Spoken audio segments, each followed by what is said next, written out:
Njerku im më shqeu fustanin dhe më pas mamaja ime është martuar në moshën 21 vjeçe me Timat, por u ndan shpejt, kur unë nuk isha mbushur asnjë vjeç. Prandaj nuk e mbaj mend Timati, i cili u zhduk fare nga jeta jonë.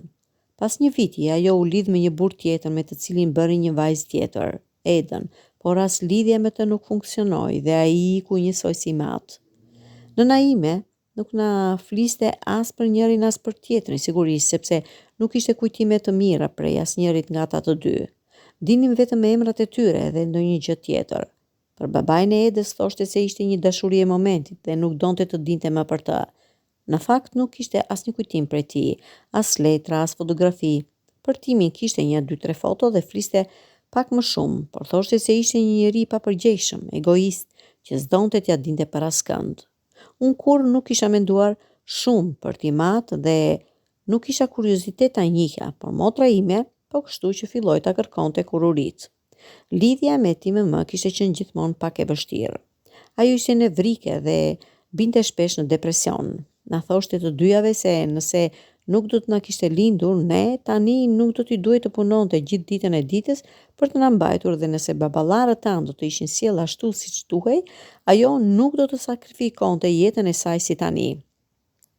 Eda ishte më pasive dhe mundoi t'i bënte qefin mamas, ndërsa unë nga ana ime kisha vendosur t'i dilja zot vetësime dhe të largohesha nga shtëpia një ore më parë sepse nuk e duroja atmosferën që krijohej aty. Një ditë u zura me maman e cila më uluriti. Ik nga shtëpia nëse nuk të pëlqen këtu. Unë vërtet u largova nga shtëpia. Isha 17 vjeçe dhe sapo kisha filluar punë si kamariere në një lokal. Shkollën e kisha lënë për gjysmë. Gjeta një apartament bashkë me 2 shoqet e mia dhe e morëm me qira. Eda, që ishte 2 vjet më e vogël se unë, u zëmërua me mua dhe më bante më ri pse isha larguar nga shtëpia. Megjithatë, i ruanim lidhjet dhe mundoheshim të takoheshim her pas here.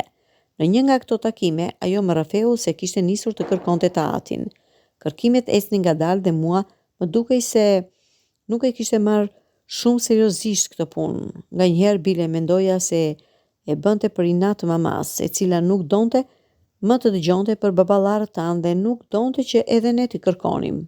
Kur unë mbusha 21 vjeçe, Eda më rrafeu se kishte gjetur adresën e tatit, me sa duke kishte qenë marinar dhe tani punonte në atë ndërmarrje. Ajo i shkroi një letër pa e ditur nëse do të merrte përgjigje. Për çudinë e saj, gati 3 javë më pas letrës mori një përgjigje nga Jati, në të cilin i shkruante se edhe ai kishte dashuri që ta njihte. Eda ishte entuziazmuar, ndërsa mamaja jon, kur e mori vesh, u zemëruar shumë. Motra ime filloi të takohej me tatin, e merrte në telefon dhe dilnin bashkë her pas here. Me sa dukej ai ishte martuar dhe divorcuar më vonë. Megjithse nuk kishte pasur fëmijë. Nganjëherë Eda ankohej për të. Thoshte se nuk tregonte iniciativë të madhe dhe duhej t'i qepej që t'i lindej një takim. Megjithatë, edhe e lavdëronte dhe thoshte se ishte burr shumë zbavitës. Pas disa kohësh, ajo vendosi të ma prezantonte edhe ne dolëm në një darkë për të pirë një kafe. Më pëlqeu dhe ndjeva se edhe unë i pëlqeva atij, por jo tamam si një Pliane. Aja ishte një burr shumë simpatik, në të 40-tat, burror e njëkohësisht delikat. Kishte udhëtuar shumë, dinte shumë, i pëlqente të dëgjonte të tjerët dhe bënte një muhabet interesant. Pas asaj, dite u takuam edhe disa herë të tjera bashk, por me kohë u mundova ta harroja dhe secili vazhdoi jetën e vet. Në atë kohë, unë po ndahesha nga i dashuri im me të cilin kisha 4 vjet që isha lidhur. Isha 28 vjeçe. Më vonë mora vesh se edhe Eda me tatin ishin larguar nga njëri tjetri.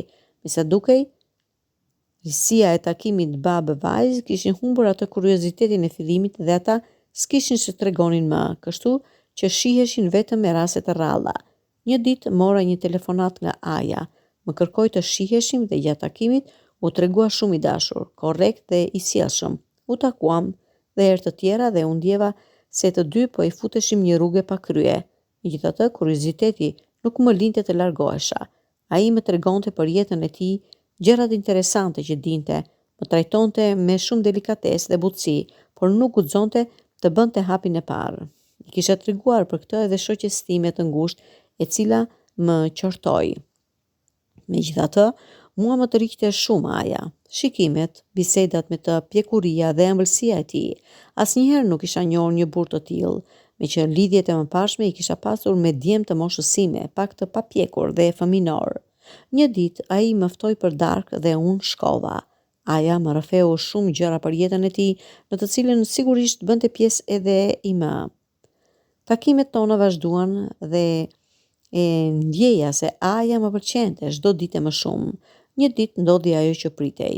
Kur po ndaheshim, ai më puthi lehtë në faqe, por kur unë ula kokën pak e mërzitur, ai më kapi fytyrën me të dyja duart dhe më puthi fort dhe pastaj më shqeu fustanin. Sigurisht që nuk ju shmanga asaj puthje të cilën e dëshiroja prej kohësh. Kështu filloi lidhja jonë. E dija që mamas dhe motër sime nuk do të pëlqente as pak kjo lidhje, por unë nuk doja ta privoja veten nga kjo dashuri, sepse kurrë nuk isha njohur më parë një burr që të më pëlqente kaq shumë. Për 2 vjet e mbajtëm të fshehtë lidhjen tonë. Ai e dinte se ndihesha keq për këtë lidhje dhe një ditë më propozoi të martoheshim. Shtoi se lidhja jonë do të merrej vesh një ditë, se nuk mund të vazhdonim të fshiheshim gjithë jetën. Unë nuk dija ç'të bëja. Isha shumë konfuze dhe para se të vendosja mendova të takohesha me Edën për t'i rrëfyer gjithçka. I thash se isha i dashuruar si kur më parë dhe sigurisht ajo do ta merrte keq kur ta mësonte se për kë bëj fjalë, por kur mund ta evitoja dashurinë time për anë. I thash se kishim vendosur të martoheshim. Nuk mund ta harroj britmat e saj në mes të lokalit. Iku shumë e nxehur duke evituar më pas çdo lidhje me mua. Mendova se i kishte treguar dhe si me mëje, sepse shkova 2 herë në shtëpi dhe ajo nuk më hapi derën. Unë ndjeva shumë keq. E kisha shkatëruar edhe më shumë atë familje të shkatëruar që kisha. E kam pyetur veten pse i duhet të lidhesha pikërisht me atë burr, nga gjithë ata që më vinin rrotull, por ajo që ndjeja për të ishte më e fortë se dyshimet e mia. Të dy besonim tek fati dhe me që ai kishte sjellë gjërat në këtë mënyrë, ishte ai që vendoste për ne. Kështu vendosëm të mos e zgjasnim më, por të martoheshim. Bëm një dasëm të thjeshtë me disa miq. Të ftuam edhe të afërm. Edhe Edën, me ti me më, por asnjëri nuk erdhi. Të gjithë e quanim një turp martesën tonë. I shkruajta një letër, si me motre, ku i shpjegoja gjithçka dhe i kërkoja falje. Nuk mora kur përgjigje. E di që nuk më ka falur dhe ndoshta nuk do të më falë kurrë. Unë tani kam krijuar familjen time, kam jetën time. Megjithatë, nganjëherë më merr malli për to.